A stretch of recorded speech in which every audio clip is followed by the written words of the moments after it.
Innal hamdalillah nahmaduhu wa nasta'inuhu wa nastaghfiruh wa na'udzu billahi min syururi anfusina wa min sayyiati a'malina may yahdihillahu fala mudhillalah wa may yudlilhu fala hadiyalah.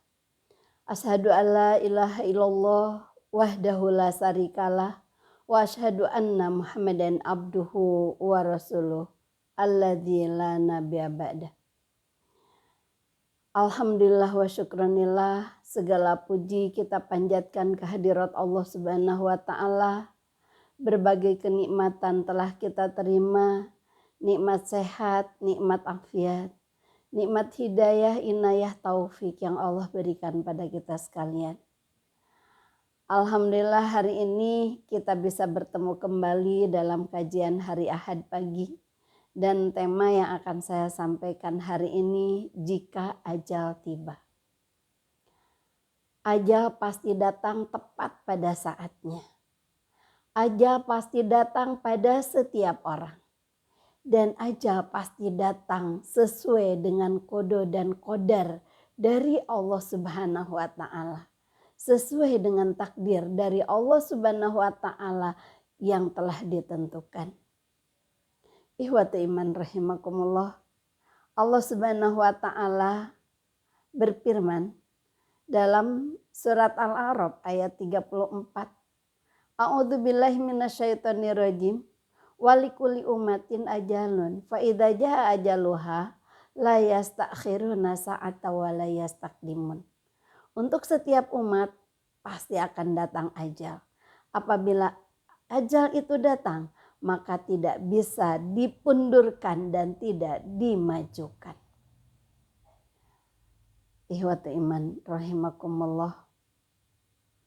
Jika ajal menjemput, bisa jadi ketika kita lagi tidur. Pas bangun ternyata badan kita sudah kaku, tak ada ruhnya. Bisa jadi ketika kita lagi bepergian. Atau ketika kita lagi makan, atau ketika kita lagi sholat, ketika kita lagi ngaji, lagi apapun aja itu bisa saja datang sesuai dengan yang dikehendaki Allah Subhanahu wa taala. Ada banyak kejadian ketika seseorang dia pergi kerja dengan pakaian rapi, berbadan wangi, memakai mobil mewah, dan dia nyetir sendiri. Ternyata ketika dia pulang, sudah diantarkan oleh mobil jenazah. Bajunya dibukakan orang lain. Sepatunya dibukakan orang lain. Bahkan dimandikan orang lain. Itulah jika ajal tiba. La yastakhiruna sa'ata wa la yastaqdimun. Sudahkah terbayang atau terpikirkan oleh kita semua, dan itu pasti. Pasti ajal tersebut akan kena kepada kita. Akan datang pada kita. Cuma sudahkah terbayang dan terpikirkan oleh kita jika ajal menjemput, dengan siapa kita pulang? Kita dimandikan orang, sakaratul maut dihadapi sendiri. Tidak ada orang lain yang bisa menolongnya. Ketika kita sudah dimasukkan ke liang lahat dan kita masuk ke dalam alam kubur, kita sendiri juga. Dan kita berhadapan dengan malaikat Munkar Nakir yang akan bertanya kepada kita. Kita sendiri juga, bisakah kita menjawabnya? Tanpa rahmat dan karunia Allah, kita gak bakalan bisa menjawabnya. Tapi kalau Allah memberikan rahmat dan karunia-Nya, maka ketika malaikat Munkar Nakir bertanya, man robuka, Robi Allah, wa man dinuka, dini al-Islam. Makunta taqulu fi hadar rajul, kenal enggak dengan orang ini? Wa Abdullah wa Rasulullah. Kita akan menjawab, dia hamba Allah dan dia Rasulnya. Ketika kita bisa menjawab yang namanya alam, yang namanya kuburan atau alam kubur itu sempit dan gelap. Tapi dengan rahmat Allah Subhanahu wa taala, kun payakun, maka menjadi raudun min riyadil jannah. Jadi terang, jadi luas, jadi taman-taman yang ada di surga. Bayangkan itu di alam barzah. Dan Allah Subhanahu wa taala memperlihatkan, lihat katanya di depan Anda, surga telah menanti Anda. Apa yang kita katakan? Kita menjerit pada Allah Subhanahu wa taala, ya Robbi aqimis sa'ah. Wahai Tuhanku, cepat berdiri itu, bangkitkan hari kebangkitan, hari kiamat.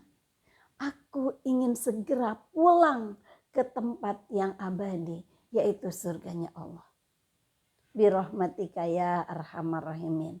Itu semua adalah karena rahmat-Mu. Wahai yang maha pengasih, lagi maha penyayang. Dan apabila ternyata kita tidak bisa menjawab, la adri aqulu ma yaqulun nas. Ketika malaikat Munkar Nakir bertanya, kita menjawab, aku enggak tahu. Siapa Tuhanku, agamaku, siapa dia? La adri aqulu ma yaqulun nas. Dalam hadis Bukhari, aku tidak tahu, aku hanya mengikuti ma yaqulun nas, apa yang orang katakan. Saya tidak tahu apa-apa. Maka apa kata malaikat? Rasakan azab kubur ini. Dan apa kata dia? Ya Allah, jangan Engkau bangkitkan hari kiamat. Aku tidak sanggup menghadapi api neraka yang telah Allah perlihatkan pada saat itu. Dengan azab kubur pun aku tak tahan. Apalagi kalau harus masuk api neraka. Na'udzubillahi min dzalik. Itulah jeritan. Dan itu yang harus dipikirkan oleh kita. Itu yang harus ditafakuri dan ditadaburi dari ayat-ayat Al-Quran yang Allah berikan. Karena itu pasti akan datang kepada kita sekalian. Ihwatu iman rahimakumullah. Bagaimana persiapan kita agar kita mendapatkan rahmat Allah sehingga posisi kita di alam barzah jadi taman surga dan di surga menjadi tempat yang paling indah. Maka Allah mengatakan, jalinlah hubungan baik dengan Allah Subhanahu wa taala.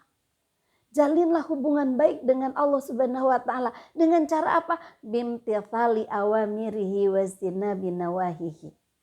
Kerjakan segala perintahnya dan jauhi segala larangannya.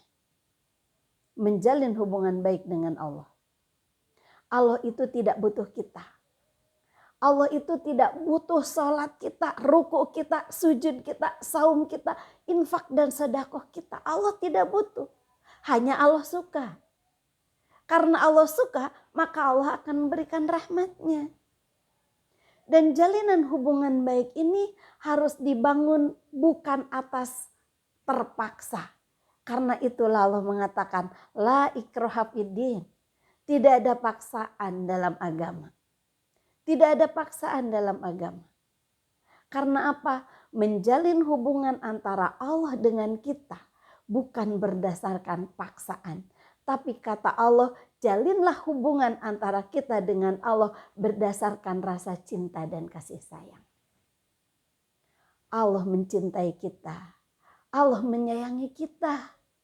Yang kata Allah, Qul in kuntum tuhibbunallah fattabi'uni yuhibbukumullah. Kalian cinta, aku pun cinta. Itu kata Allah Subhanahu wa taala. Allah tidak butuh apapun. Kenapa? Hadis qudsi menyatakan. Allah Subhanahu wa taala menyatakan dalam sebuah hadis qudsi. Jika bangsa Adam dan bangsa manusia dikumpulkan seluruhnya dan mereka menjadi orang-orang soleh seperti solehnya Muhammad Sallallahu Alaihi Wasallam. Nabi Muhammad Sallallahu Alaihi Wasallam, maka kata Allah itu tidak akan merubah atau tidak akan mengangkat derajat Allah, tidak akan mengangkat keagungan Allah. Kenapa? Karena Allah itu sudah maha agung, karena Allah itu sudah maha kaya, karena Allah itu sudah maha raja, sehingga kalau kalian berkumpul dan semuanya soleh, tidak bisa mengangkat kerajaan Allah Subhanahu wa taala karena Allah sudah maha raja. Dan sebaliknya dalam hadis kursi, jika ternyata anak Adam berkumpul dengan bangsa jin, dan semuanya itu adalah kafir semuanya, tidak bisa menurunkan kerajaan Allah. Jadi tengaruh. Nggak ada pengaruhnya, tengepek. Kalian soleh, kalian kafir, buat Allah nggak ada apa-apa. Makanya in ahsantum li anfusikum wala in asatum falaha. Jika kalian berbuat baik, kebaikan itu untuk diri Anda. Jika kau berbuat jahat, maka kejahatan itu balik kepada kita juga. Untuk Allah tidak perlu apa-apa. Cuma kenapa Allah memerintahkan bimtithali awamiri wazinabinawai, karena Allah suka. Jika Allah suka, maka Allah akan memberikan rahmat dan karunia-Nya. Itu yang pertama. Yang kedua, jadi yang pertama, jalinlah hubungan baik dengan Allah Subhanahu wa taala. Yang kedua, cepat-cepat bertobat.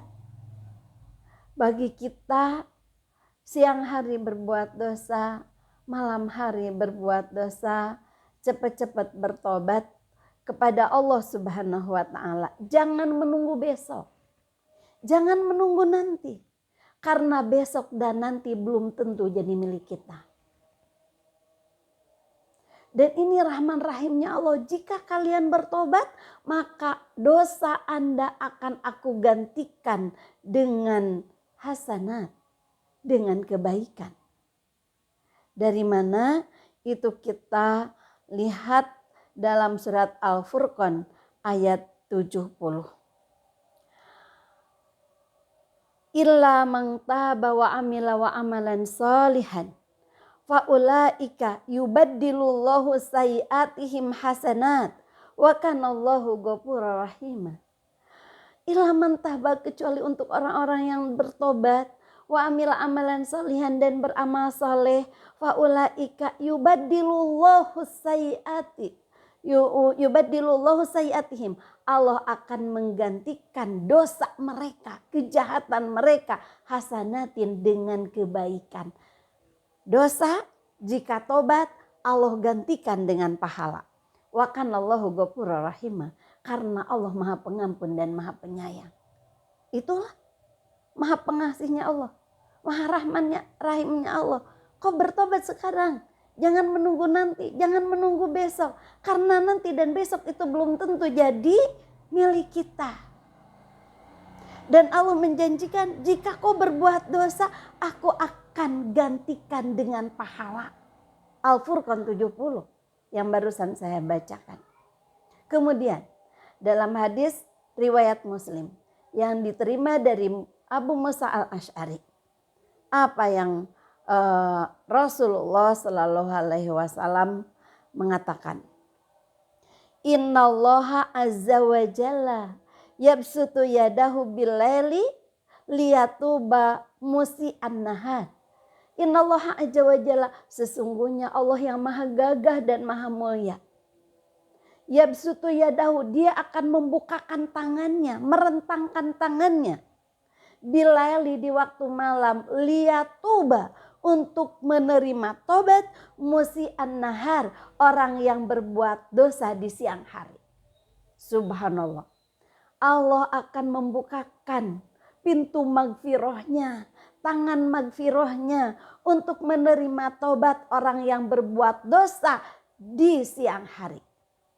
Wa yabsutu yadahu, dan Allah akan membukakan tangannya binari, di waktu siang, liyatuba musi'alail, untuk menerima tobat orang yang berbuat dosa di malam hari.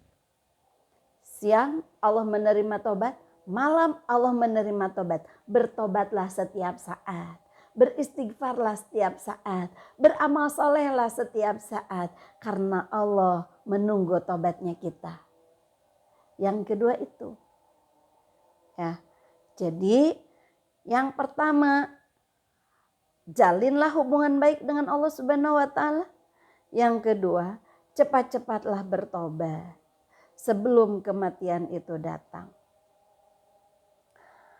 Hadirin ihwatu iman rahimakumullah. Dan yang ketiga, beramal solehlah. Beramal solehlah sebelum ajal menjemput kita. Beramal solehlah sebelum penyesalan itu ada pada diri kita, menimpa diri kita. Ada bocoran dari Allah Subhanahu wa taala melalui ayat Al-Qur'an. Kalau berinfak sekarang. Kalau tidak sekarang kau akan menyesal. A'udzubillahi minasyaitonirrajim. Itu kita bacakan.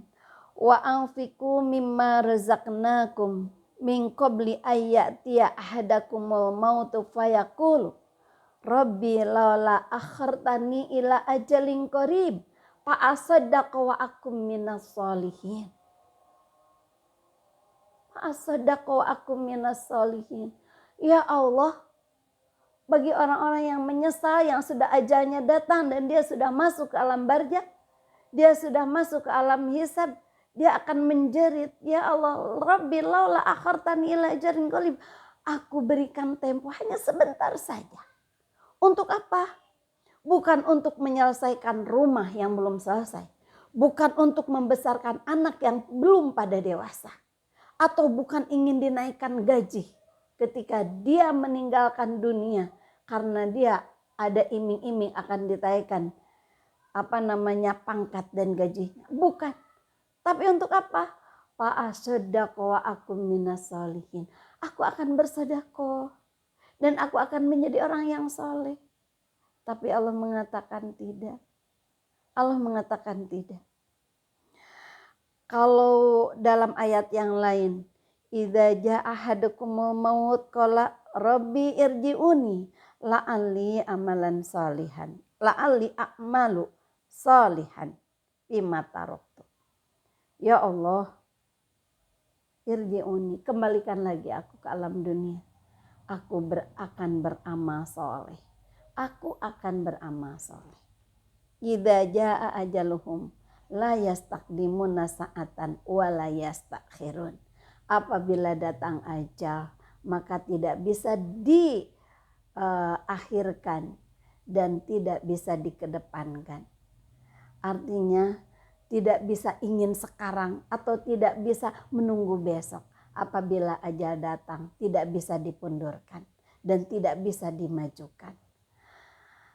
Oleh karena itu kalau Allah mengatakan watilkal ayyamun nudawiluha, hari-hari itu kami putar. Hari terus berganti dengan malam, malam berganti dengan siang. Terus antara hari dengan siang saling kejar mengejar dan dia sudah pergi jauh. Sementara kita ketinggalan. Tahu-tahu rambut kita sudah beruban. Tahu-tahu kulit kita sudah keriput. Sementara kita belum tobat pada Allah Subhanahu wa taala. Maka itulah orang yang rugi. Tapi bagi orang yang dihidupkan 2 kali. Artinya dihidupkan 2 kali itu pada usia 50 tahun, pada usia 60 tahun baru dia nyadar bahwa saya akan pulang pada Allah Subhanahu wa taala. Maka dia bertobat. Dia beribadah. Maka itulah orang yang beruntung dan disebut sebagai husnul khatimah. Untuk kita sekalian yang mungkin sudah diambang pintu kematian, sebelum ajal itu tiba, maka laksanakan yang 3 tadi. Yang pertama, sekali lagi sambungkan, jalin silaturahmi yang baik antara kita dengan Allah Subhanahu wa taala. Dan yang kedua itu cepat-cepat bertobat. Dan yang ketiga beramal solehlah sebelum ajal itu datang. Ihwatu iman rahimakumullah, barangkali itu yang bisa saya sampaikan. Semoga menjadi bahan tadzkirah untuk kita sekalian, menjadi gambaran, meningkatkan keimanan, dan kita siap untuk menghadapi ajal apabila ajal tiba. Mohon maaf atas segala kekurangan. Allahu ya'khudhu bi'aidina ila ma fihi khairan lil islami wal muslimin. Aqulu qouli hadza wa astaghfirullah li wa lakum. Wassalamualaikum warahmatullahi wabarakatuh.